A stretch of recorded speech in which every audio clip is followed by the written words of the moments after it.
I'm a 32-year-old man who usually thinks of himself as easygoing, but even the calmest people reach their limit. I have a stable job, cover my expenses, and mostly keep to myself. For the last 2 years I'd been dating my girlfriend. Let's call her G. Things weren't flawless between us, but they were steady enough for me to picture a future together. A few months back, G began talking about wanting a real trip, not just a quick weekend drive. Cancun sounded like the perfect idea. Warm weather, beaches, and time to relax. Exactly what we both needed. We flew out on a Friday morning, and from the start, G seemed unusually cheerful, almost giddy. At the time, I chalked it up to excitement, but looking back, there were quiet warning signs I overlooked. She was glued to her phone the entire flight, angling the screen away whenever I glanced over. I joked about it. What could be so important that she couldn't unplug for 2 hours? She shrugged it off with, "Just work stuff." By the time we landed, I told myself I was imagining things. The first couple of days went fine. We lounged at the pool, tried local restaurants, and snapped silly pictures like any other couple on vacation. But by the third day things changed. G kept stepping aside to take work calls. Strange for someone who had been insistent about unplugging. Later that afternoon she said, "I'm going to check out the shops down the street. Want to come?" I was stretched out on a lounge chair with a cocktail, too relaxed to move. "Nah, I'm good. Bring me back something," I said. She smiled, but it wasn't her usual warm grin. It felt forced, almost like she was relieved. I waved her off, but something nagged at me. I'm not naturally jealous or suspicious, yet I couldn't shake the unease. After waiting about 10 minutes, I headed toward the shops. It didn't take long to spot her. She was at a small cafe, but not alone. Across from her sat a man I recognized instantly. Her ex. They were laughing together, sharing what looked like an inside joke. A little context. She had a messy history with him. They'd been on and off for years before I came along, and she swore it was finished. She even once showed me messages where she told him to leave her alone. Seeing them together now felt like a punch in the stomach. I didn't storm over. Instead, I stayed hidden, discreetly snapping photos with my phone. My heart pounded, but I forced myself to stay calm. I followed from a distance as they left the cafe and strolled into a park. They looked far too comfortable, laughing, chatting, and even hugging at one point. When G came back to the hotel, she was glowing. The shops were great. "I got you this," she said, handing me a cheesy souvenir keychain. "Thanks," I replied, forcing a smile. "Looks like you had fun." "Yeah, it was nice to get out," she said without a flicker of guilt. That night, while she was in the shower, I did something I'd never done before. I checked her phone. I know it's a breach of trust, but I needed answers. What I found confirmed everything. Their texts showed they'd been planning this for weeks. The vacation wasn't just about us. It was her excuse to meet him. She told him she missed him, still thought about him, and needed closure. Closure. Really? I barely slept, but by morning I had a plan. I pretended everything was normal. We went snorkeling, had lunch, even walked the beach at sunset. All the while, I was preparing my next move. That evening, I told her I wasn't feeling well and wanted to rest. She seemed disappointed but didn't argue. "I might head out for a bit," she said casually. "Sure," I answered neutrally.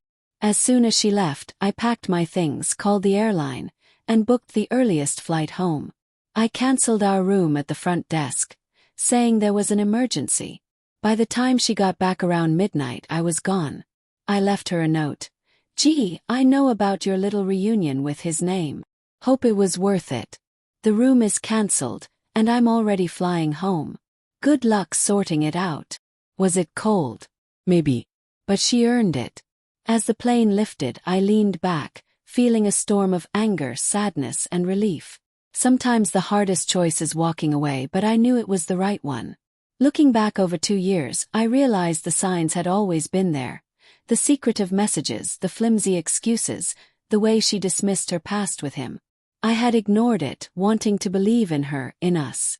But after Cancun, the truth was undeniable. When my flight landed, I made a final decision. I blocked her everywhere. Phone, social media, email. I didn't want apologies or excuses.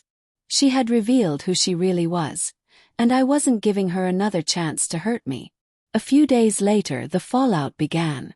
Friends reached out, saying G was in tears, claiming I had abandoned her in Mexico. "Did she tell you why?" asked one. "No, just that you freaked out and left," they said.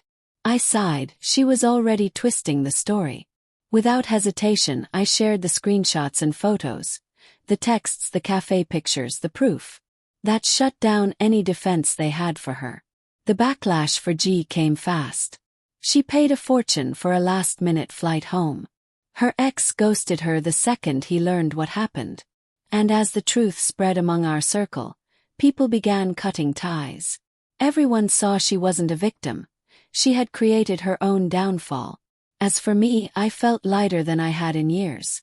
Ending that relationship turned out to be the smartest choice I had ever made.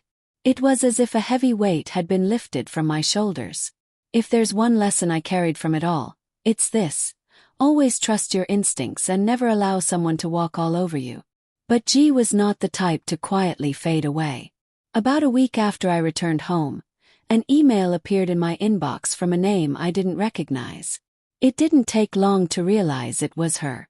The message was a disaster: rambling apologies, weak excuses, and outright lies. She claimed meeting her ex was a spur-of-the-moment decision, and that I had simply misunderstood everything. Misunderstood. Had photos. Had the text. What exactly was there to misread? I ignored the email. A few days later, one of her friends called. We had always been friendly, so I listened until they said, "You really hurt her." Hurt her? I repeated in disbelief. "Do you even know what she did?" They replied. "She said she met her ex, but it wasn't what you think. She only wanted closure." Closure? Scoff.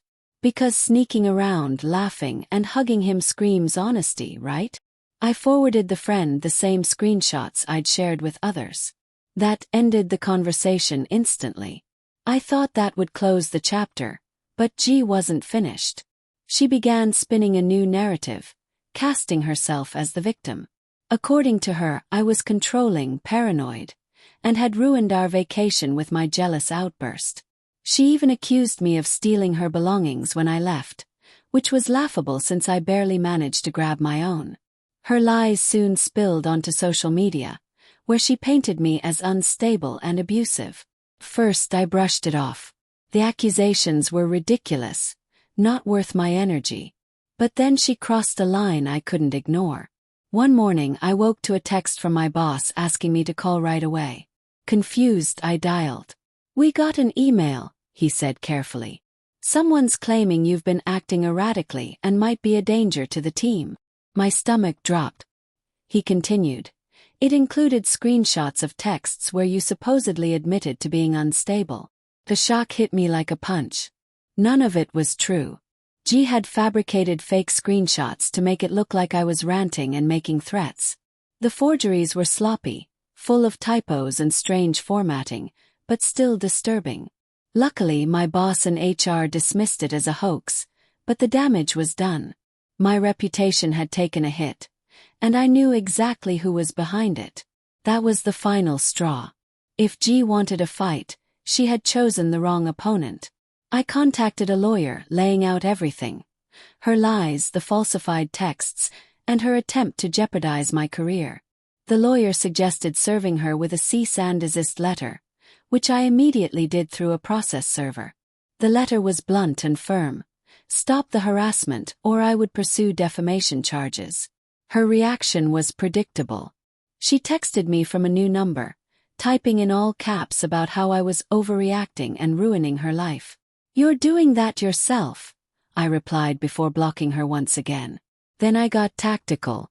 She had always overshared online. It didn't take long to uncover posts and comments exposing her real character, bragging about manipulating people, ditching commitments, even sabotaging past relationships. I saved everything, not to use immediately, but as insurance if she escalated. And escalate she did. When she realized the legal threat was genuine, she doubled down, trying harder to turn mutual friends against me. She claimed the cease and desist letter was an attempt to silence her. But by then, most of our friends already knew the truth. They had seen the evidence with their own eyes. The backlash was swift. People began confronting her, calling out her lies. Some unfollowed her, others cut ties altogether. And the ultimate blow came from her ex. He hadn't known she was still in a relationship when they met in Cancun. When he found out, he blasted her publicly, calling her a manipulative liar and warning everyone to stay away from her. It was harsh but well-deserved. By the time the storm settled, G's reputation was in ruins. She deleted her social media and, from what I heard, moved to another city. By then I no longer cared. Revenge isn't always the answer, but sometimes the best revenge is simply letting the truth come out. She tried to destroy me, and all I did was let the world see who she truly was. Looking back, I'm thankful for it all. It taught me to trust my gut, defend myself, and never stay with someone who doesn't respect me.